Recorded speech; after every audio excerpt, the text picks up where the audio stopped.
This is a republic, if you can keep it, with Mark Brewer and Jeff Timmer.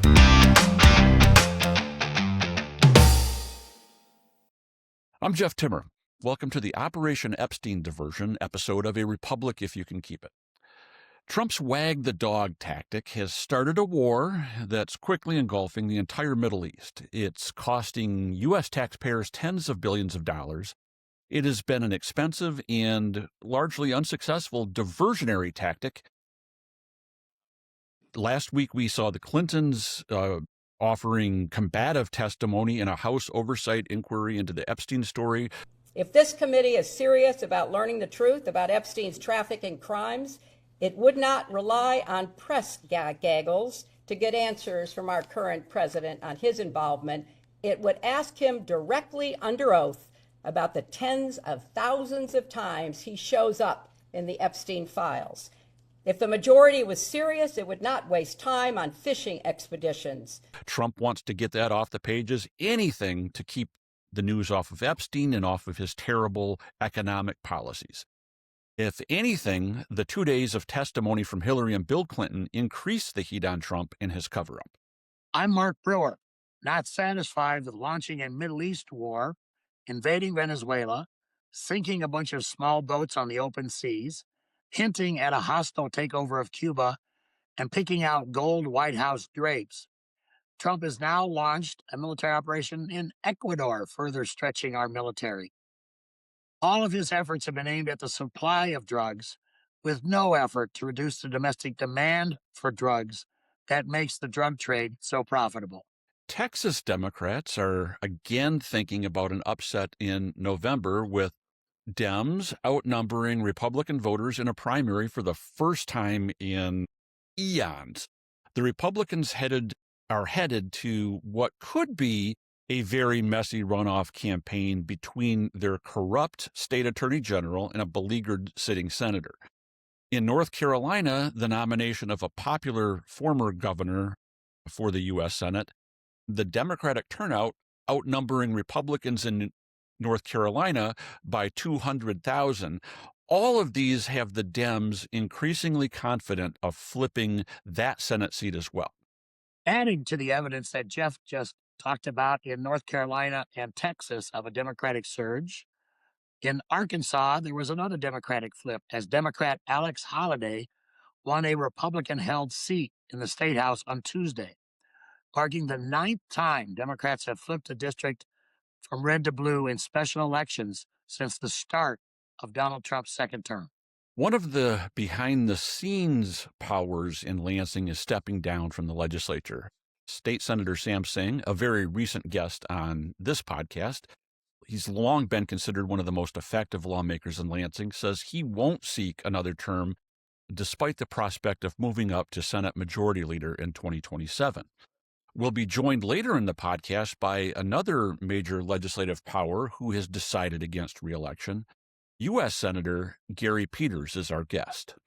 Even as the United States spends tens of billions of dollars, soon to be hundreds of billions, in borrowed money to bomb Iran, there are more financial problems as Trump's record-setting budget deficits continue. A federal trade court judge has also ordered the Trump administration to start refunding the more than $130 billion collected in global tariffs with interest, those tariffs having been invalidated by the United States Supreme Court last month. Jeff, why don't we begin with Tuesday's elections around the country and what they portend for Democrats nationally, as well as Democrats here in Michigan this in November. Why don't we get your thoughts on the close battle between Senator John Cornyn and once impeached, fairly indicted Texas Attorney General Ken Paxton? Yeah, well, we have to be a little bit careful here with that one, because Trump has now said he's going to make an endorsement between the two. It's long been thought by observers and by the powers that be in the Republican majority in the U.S. Senate and their campaign arm that John Cornyn is their best bet for holding that seat, the seat that he's held now for, I think, 5 terms. And he's been under threat, a serious threat. He failed to get I think he got about 40% in the primary to Ken Paxton's 40%. And there was a Republican congressman also in the race that got about 10%. But Trump is expecting Ken Paxton to step aside because the rumors are that he's going to be endorsing John Cornyn. Paxton has said that he is going to stay in the race.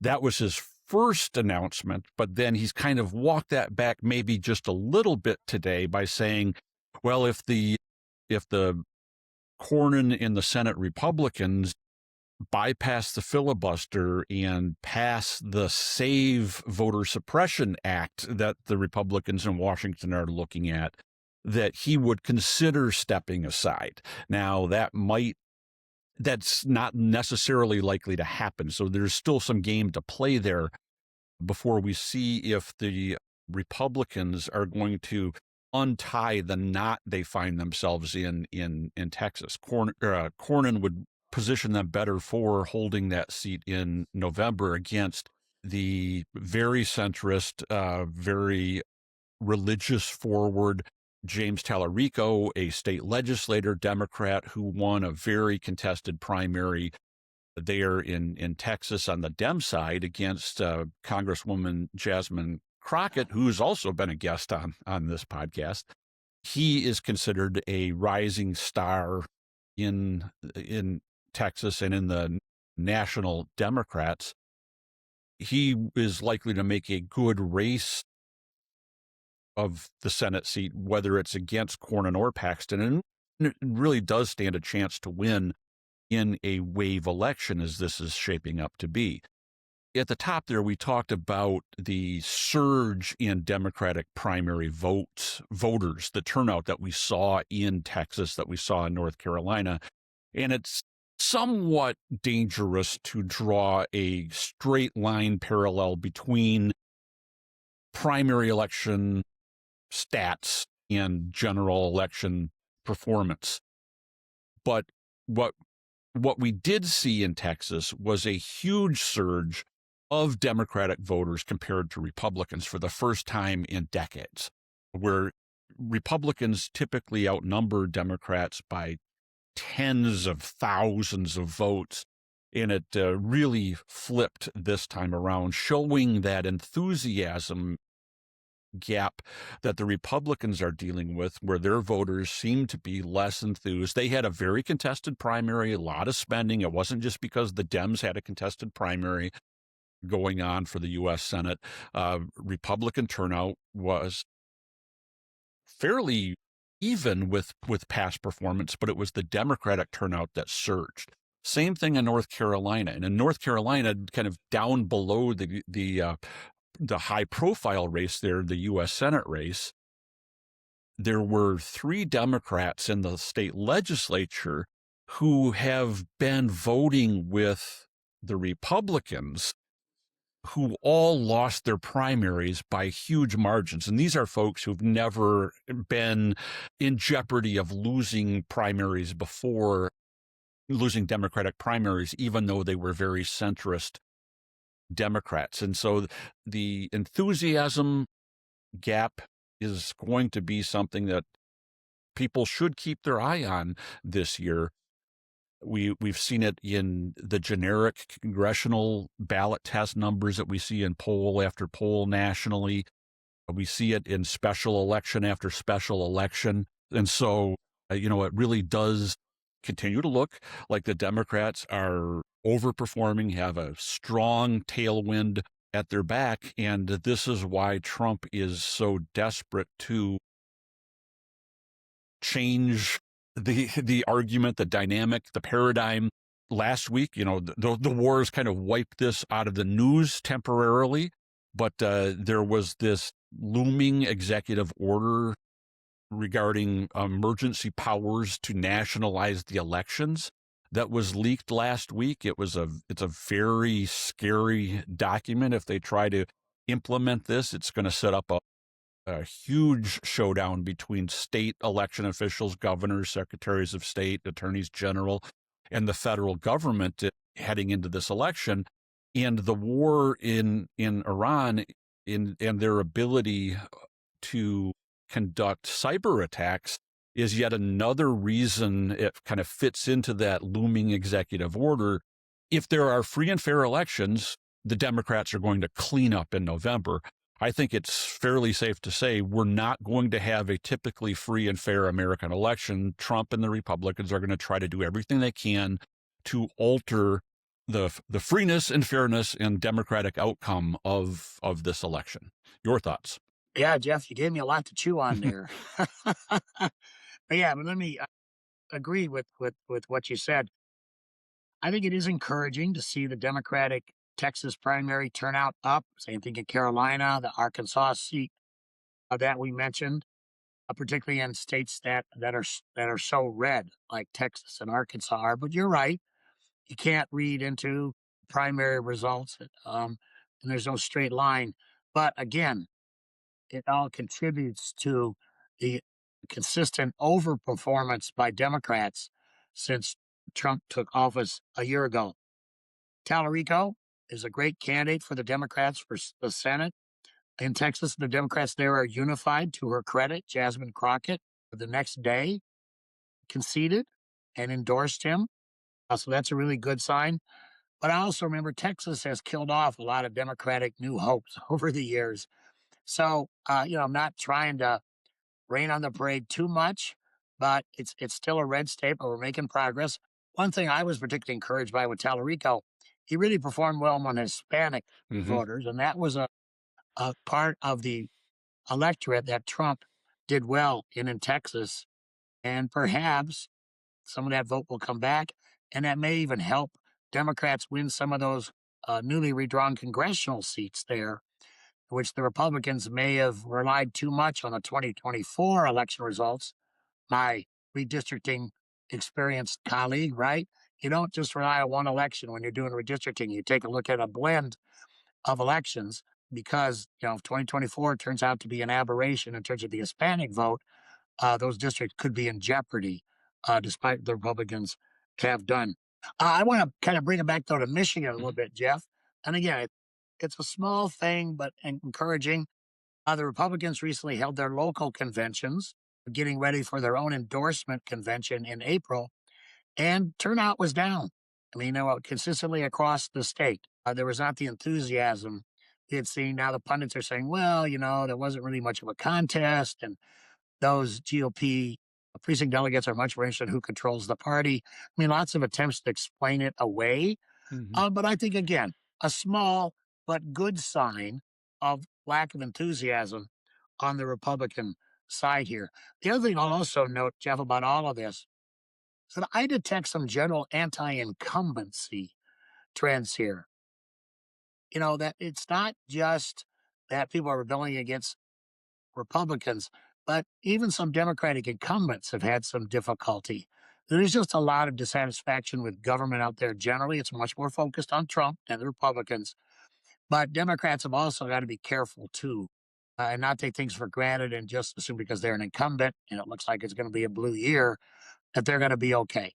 Um, the polling data indicates that while Trump and his party are very unpopular, Democrats aren't much more popular, if at all, as a party, as a party. And that's something Democrats need to work on in terms of their messaging and their policy proposals as we head into this election year. Why don't we talk a little bit, though, Jeff? We always try to bring it back to the war. How's it going to affect us here in Michigan? I mean, I paid 25 cents more a gallon for gas this morning, and Oh, we're only absolutely. 5 days into this crazy war. So gas prices are up. It's going to add to the inflationary pressures. And again, it's not just that the inflationary pressure in the economy. It's that Trump is not doing anything to deal with the economy, which was the big issue he ran on. He didn't run on regime change in Iran. In fact, he ran on the opposite. No more foreign wars, no more interventions. And all we've seen is, frankly, I think a record for the first year of an administration, going to war all over the world and, ignoring our allies. Our allies aren't with us. So again, I just think it's a combination of further exacerbating our economic problems. You talked a little bit about the deficit in your opening remarks, or maybe I did, but we talked about it. But we're going to have these inflationary pressures as well. And again, Trump takes his eye off the ball of trying to fix the American economy. And I think that's going to hurt him in the fall and hurt Republicans in the fall, no matter how long this undeclared war of choice lasts in Iran. Yeah. Well said, Mark. I mean, Trump, there were three legs that the Trump victory stood on in 2024. One was the economy, the economic anxiety that people felt despite the economic numbers that were better in every year of Joe Biden's presidency than in this 1 year of Trump's second term. So improving the economy, making people's lives better with those kitchen table economic issues was the preeminent message of the Trump campaign, followed by border security, and then the promise to not entangle the U.S. in any more foreign forever wars, specifically repeatedly saying time and time again to stay out of Iran. He's reneged on all of these, all three legs of that stool. He's kicked himself, unilaterally kicked the legs out from under all of those stools. With Iran, he decided he needed a distraction. You can't tell me what the reason, the rationale for the U.S. war is. The White House doesn't know what it is. It changes every day since we've launched the strikes. It's changed multiple times per day. It changes depending on which administration official is talking. So there's absolutely no consistency there. The immigration policy, you have people who voted for Trump's tough on the border policy saying this isn't what I voted for when they see it in action. And today he replaced Kristi Noem, who's headed the Department of Homeland Security and has been one of the faces of the disastrous immigration policy that we've seen play out over this last year, where we have his masked stormtroopers, these ICE officials with very little training and qualification, and trampling the rights of not just those who they're targeting, undocumented immigrants, with whether or not they should be in the country or not. Some overstaying, visas and green cards expired and all that business, but American citizens, smashing windows, hauling people out of cars, executing 3 of them over the course of time, some summary executions. That's kind of a big deal. And people have said, enough. This is not who we are. And Trump is upside down on those immigration numbers as well.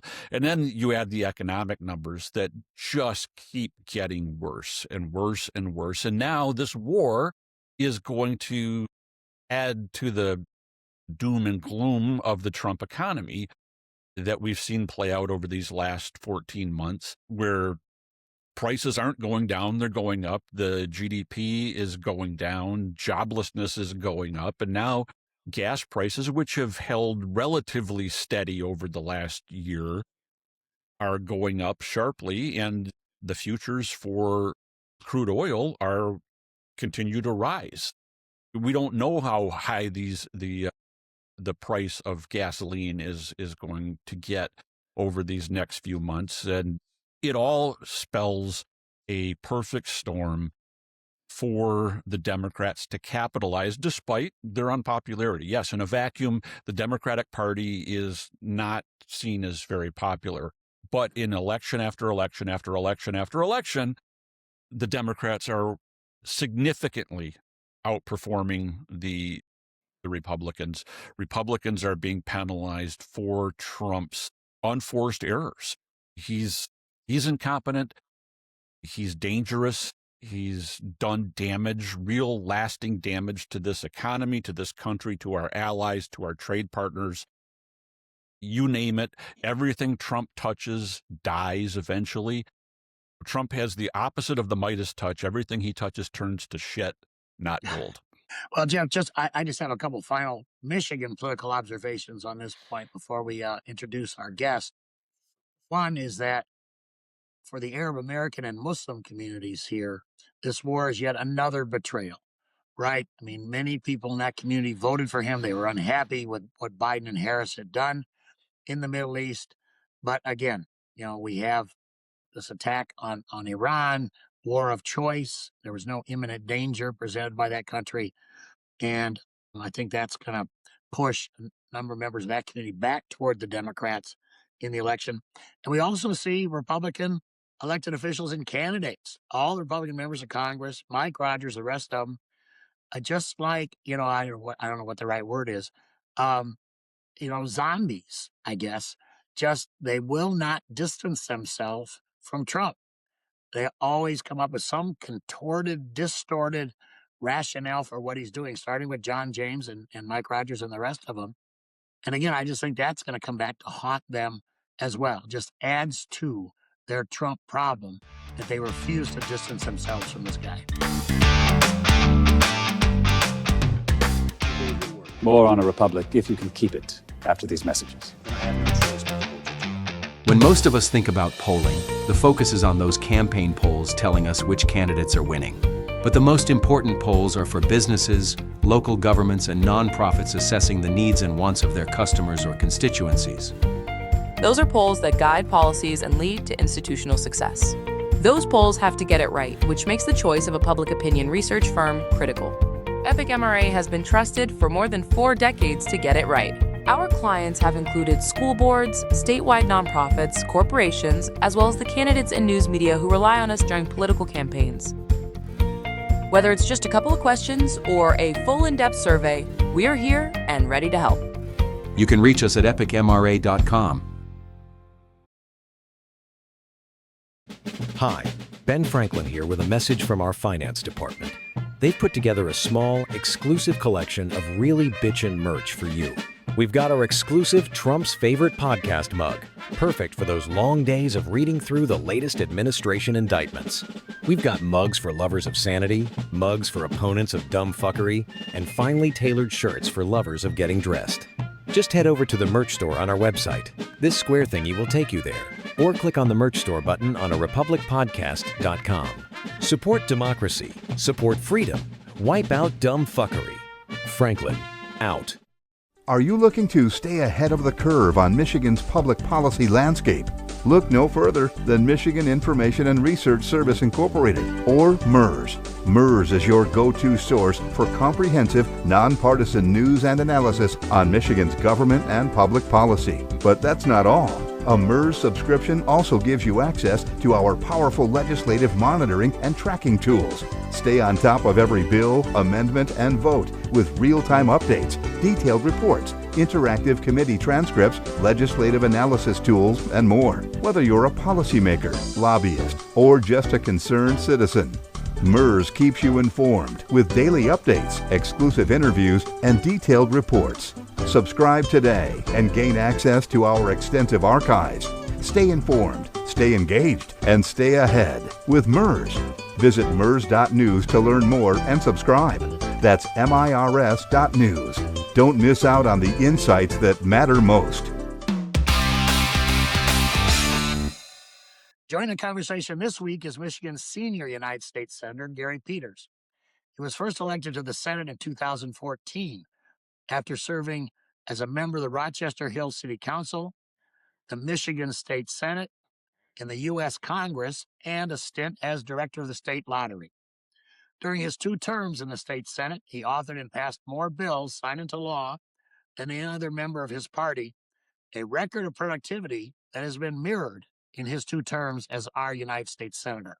Senator Peters is the ranking member of the Senate Homeland Security Committee and also a member of the Appropriations Committee, Armed Services Committee, and Commerce, Science, and Transportation Committee.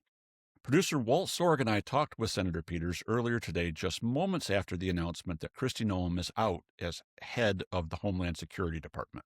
Thank you for joining us again on A Republic If You Can Keep It. We're always glad to talk to you and catch up on what is going on in Washington. And as we start this conversation, we just got some news the long rumored replacement of Homeland Secretary Kristi Noem has finally happened. Trump has pulled the plug on her tenure at the Department of Homeland Security, and reportedly is set to nominate one of your colleagues on the Republican side of the aisle, Markwayne Mullin from Oklahoma, as her replacement. It doesn't surprise me, although I didn't have any advanced word of this. I learned it with everybody else, but clearly I think she's been failing on many, many aspects. In fact, we just recently put out a report.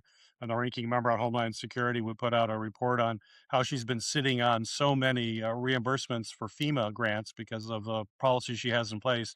These are people who are dealing with natural disasters and are trying to get their life back. And it's basically in a huge bureaucratic hole that was created by Secretary Noem. That's just one of the many problems. But when you think about her running Homeland, she's basically a figurehead. She wasn't the one really calling the shots, and so we're still fighting to make sure that we can put in common sense guardrails for ICE and federal officers, so that when they're out on the streets, that they have to abide by the same rules that all of our local police abide by every single day. It's not a big ask. In fact, when I tell folks we want to put those rules in, most people say to me, they go, "Senator, don't we already have those rules? That seems kind of crazy. Why is that not the case?" And it's like, no. And that's what our ask is.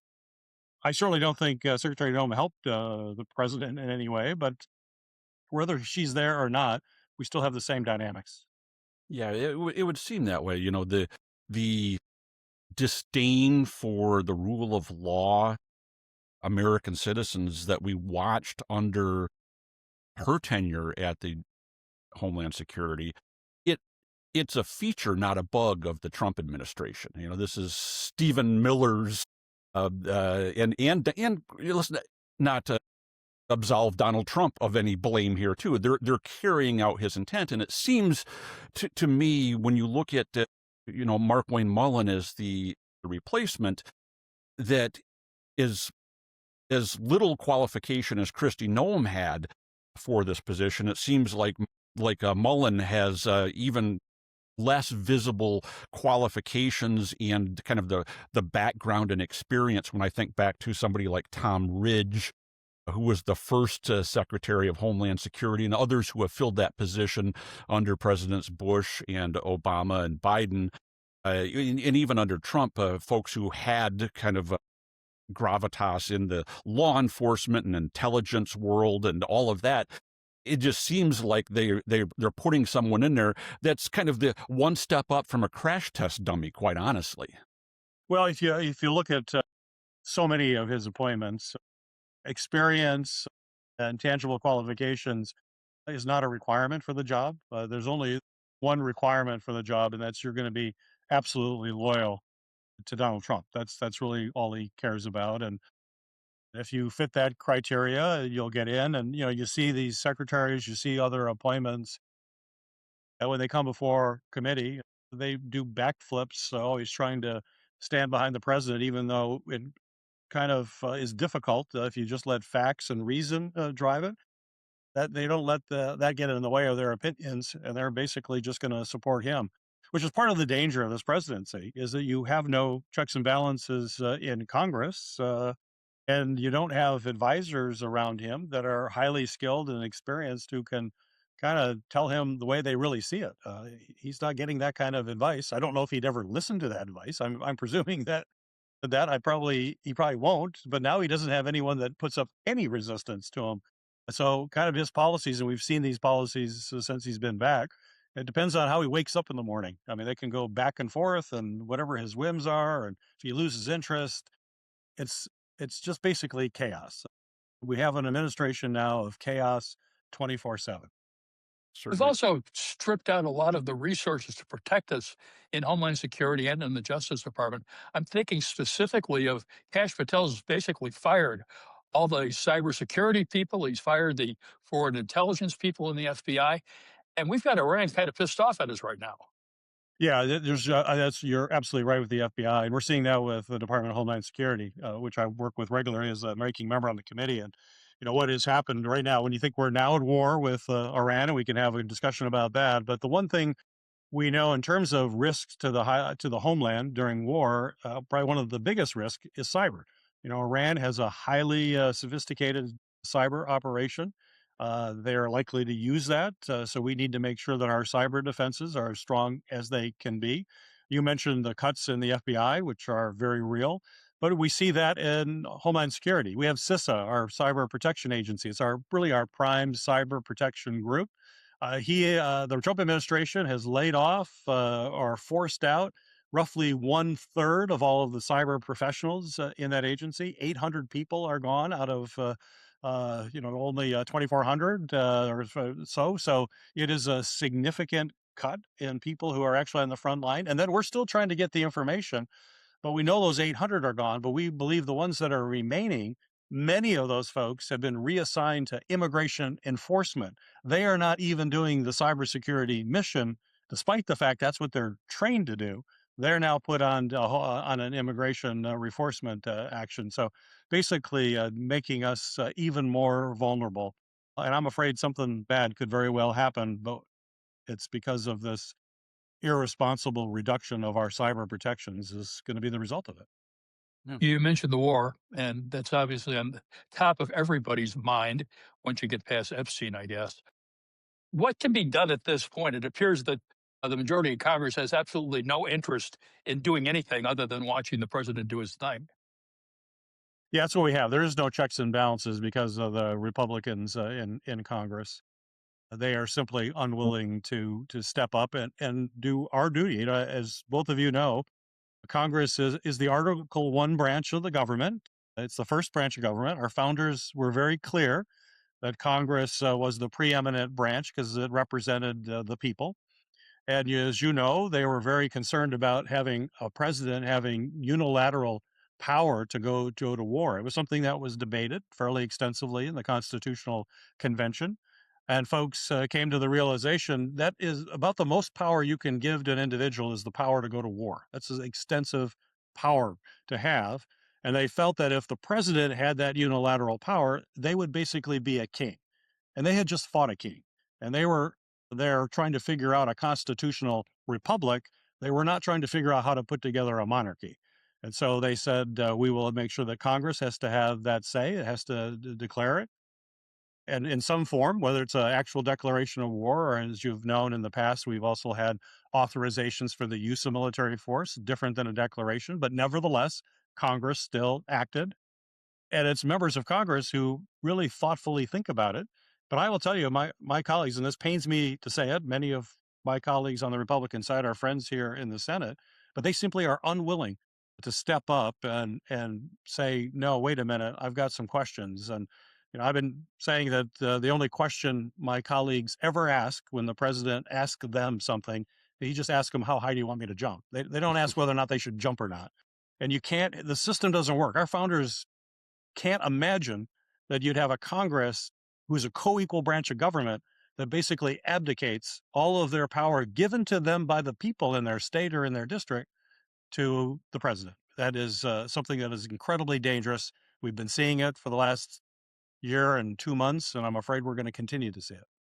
Yeah, and when you look at the case that the administration has made for this now week-plus-old war against Iran, it defies reason that anybody can even say what the case is. They've had so many different reasons and excuses, and it changes from hour to hour. Certainly, we've not seen anything like this. We've seen White Houses in the past make a case that turns out to be false. The weapons of mass destruction in Iran are a great example of that. Now, this morning, Trump was saying they were less than 2 weeks away from having nuclear weapon capabilities. The whole bringing up the George W. Bush, Dick Cheney excuse. Is there any basis to that? Last June we apparently obliterated their nuclear program, but now they were moments away. Marco Rubio said that we faced an imminent threat for the last 47 years. Have you heard in the committee any greater justification that makes the case why now and why put American service members' lives in jeopardy. And now that we've lost at least 6, that justify this at this time. Certainly, nothing was imminent, to your point, and that's the exception to the rule of having Congress give authority to a president. And we all agree to the exception. If we are under imminent attack, everyone's number one responsibility is to protect Americans. And so whatever is necessary to prevent that, the president has that authority, and we would never question that, because keeping America safe, I think, is the number one goal for all of us who are privileged to serve in government. That's our number one thing to do. But there was no imminent attack. You mentioned the nuclear weapons. You remember, you brought up the fact that the president said it was completely destroyed last year. So is he saying he lied to us last year? It was not completely destroyed. Apparently, he's admitting to a lie. And now he's saying they were close.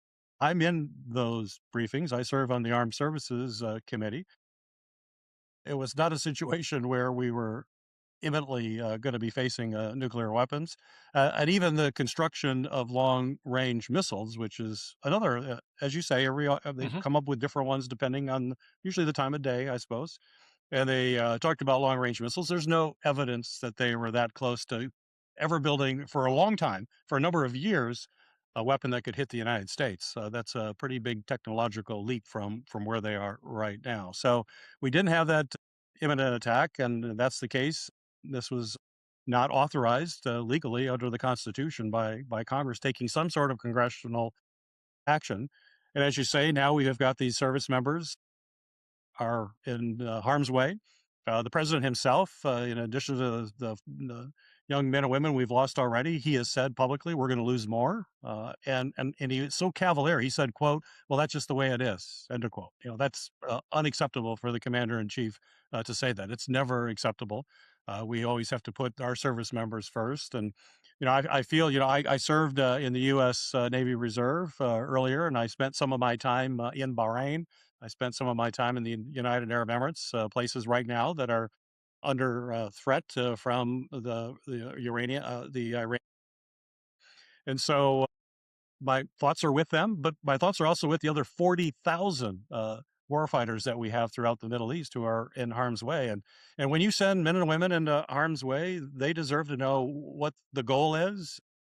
What's the measure for victory? Certainly the American people have a right to know that. And certainly the people who are sending their sons and daughters into harm's way, they have an absolute right and an obligation on the part of the president to be forthright as to what exactly is involved here. And we are simply not seeing that. We're hearing on the committee things that differ in terms of our ability to continue the unrelenting bombing that's going on right now. Enough Patriot missiles to defend against attacks and munitions. The president says we've got enough to go on forever. But I'm reading elsewhere that, in fact, we're running short already. What are you being told? Yeah, and I want to be careful talking about some of that stuff, because some of that is sensitive for obvious reasons.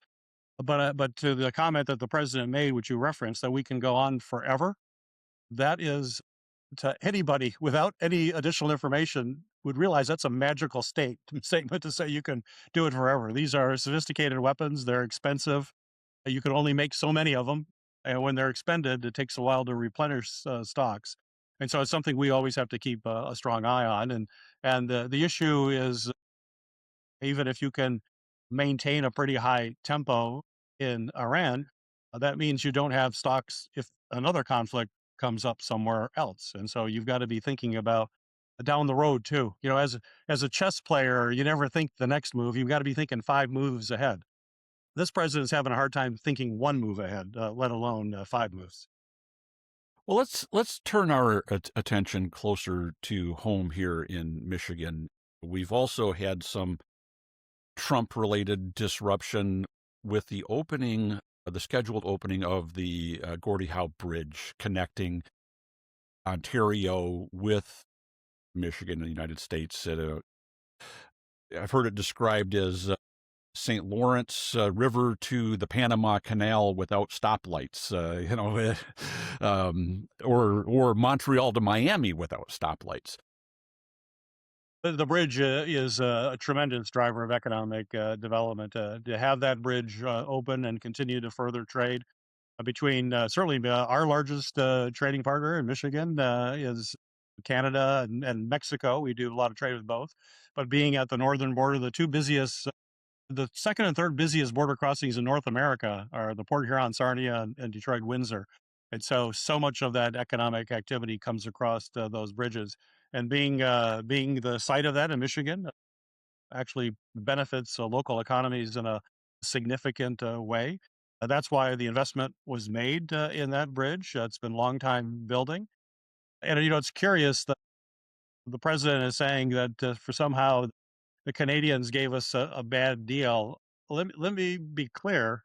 The bridge was paid for by the Canadians. They paid for all of that. And in fact, the customs plaza for U.S. customs people on the U.S. side, they actually paid for that too. That's unprecedented for another government to pay for the customs facilities of another government. Now they're going to recover that money in tolls, but it's going to take a lot of years. We still have and they gave us ownership. So, but clearly they need to have their investment recouped. And if we recall, I was in the middle of a lot of this and worked with then Governor Snyder on it. Actually, the Canadian political folks took a lot of heat from Canada, their citizens, because they said, "What kind of deal is that? We're paying for everything for this bridge." But they also knew how important it was for both of our economies to have this bridge. So now to have the president try to throw a rock in it or a stick in the wheel is totally irresponsible. I've been working with the Homeland Security folks trying to figure out what is the objection. I understand right now there's a road connection that Homeland Security says they're not so sure about. That road connection's been there since the beginning. So how do you now just figure that out? So clearly that beats my BS test as to a reason. And that's what we're dealing right now. Yeah. Couple of issues that are directly related to Michigan that grew out of the Iran war that people are beginning to feel already. The price of gas is already up about $0.25 a gallon. But also I'm reading that it's a real threat to our agriculture industry in Michigan because most of the fertilizer that the farmers use is coming out of the Middle East, and that goes through the Hormuz Straits as well. Yeah, absolutely. It is a major choke point directly for that, as you say, in ag. But oil, even though a lot of the oil doesn't come to the United States, the oil prices are global prices. What we pay in the United States is based on the international market, and if the international market it's just basic capitalism. If the international market gets more expensive, guess who pays? American consumers at the gas pump. And right now, you're not seeing that traffic go through. Back to when I was in when I was there, courtesy of the United States Navy in UAE, I was on the shores of the Straits of Hormuz. You could just see the line of tankers going back and forth. I mean, it's several hundred every day. It is significant. And right now, they are not going through. If you're a ship owner, you're not going to put a ship full of explosive fuel through the straits. And if you are, you're going to want a lot of insurance. And insurance companies are not going to make that insurance cheap. It's going to be incredibly expensive. So it is a major situation. And this is the time. This is why I say the Americans, we all know Americans didn't ask for this war. This is not something people have been calling my office for. What people have been talking to me wherever I go is the cost of living. They want costs to come down. We know that these chaotic, indiscriminate tariffs that Trump has put on is raising the cost for the average family. I think the last kind of detailed study said $1,800 a year. So it's costing the average family $2,000 a year in the products they buy because of his tariffs. And now he's going to be raising the price of gasoline, which is going to add even more cost. And then Americans look at the cuts that President Trump has put forward and the changes in policy. One of them making healthcare more expensive. The changes to the Affordable Care Act, meaning tens of millions of people are going to lose health insurance in this country. He said we couldn't afford it. And yet right now, according to Pentagon estimates, we're spending over $1 billion a day in Iran. That buys an awful lot of healthcare. Yeah, absolutely. Well, you mentioned earlier the Congress, the Republican-led House and Senate, willing to abdicate their responsibility on war powers. They've done that on the taxation power with the tariffs. And even when the Supreme Court rightly struck down Trump's tariffs. Trump's answer to that was, well, we're just going to put more tariffs on and dare somebody to stop them. 10%, now 15%. There's articles do they go into effect today? We don't know. Who does it apply to? The chaos still continues.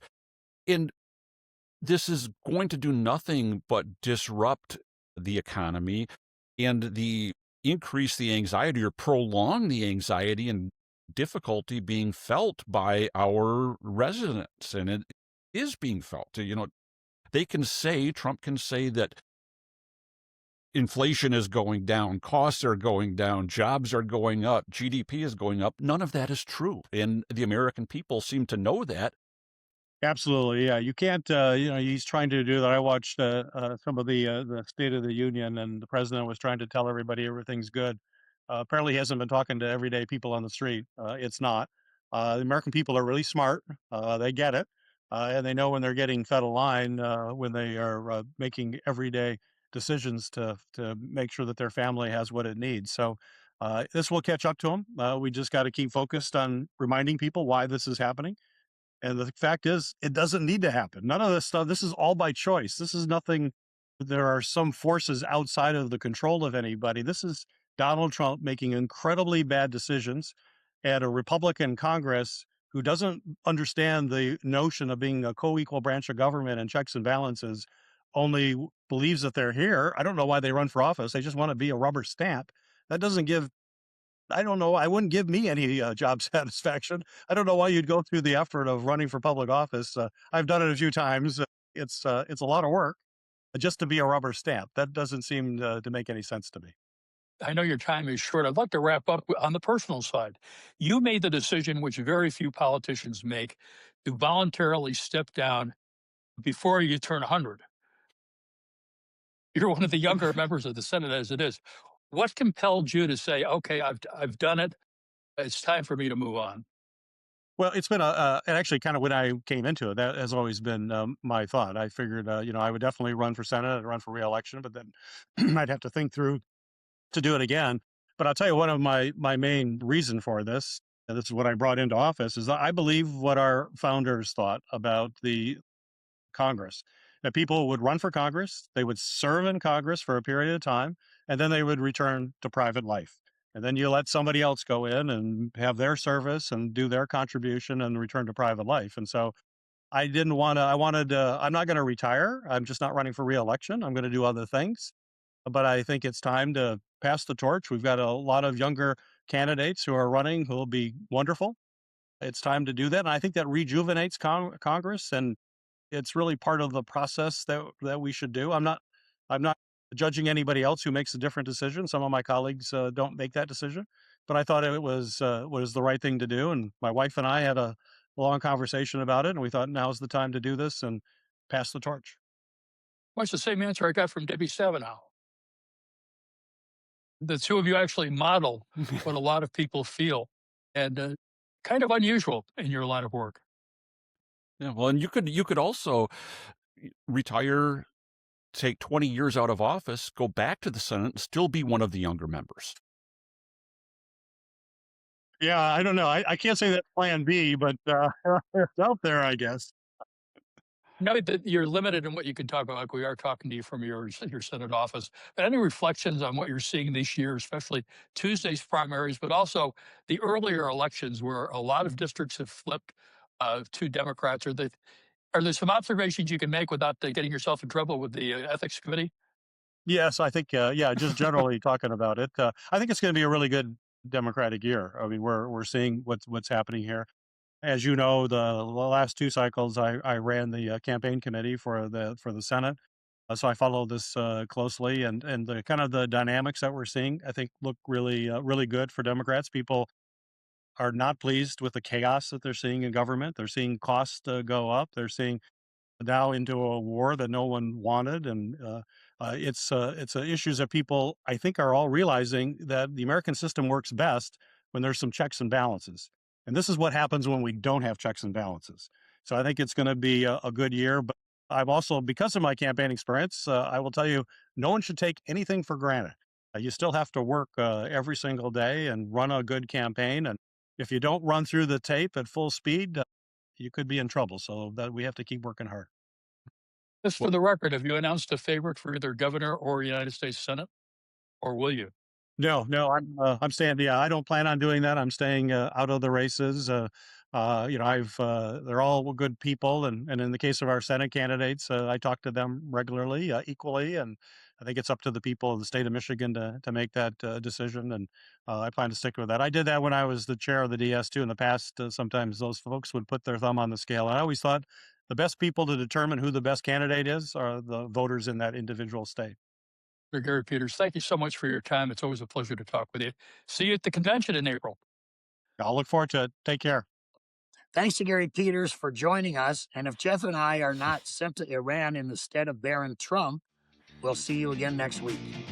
Don't forget to subscribe to our YouTube channel where you can watch this podcast rather than just listen to it. You can find that link at our website, arepublicpodcast.com. As always, thank you for your attention to this matter.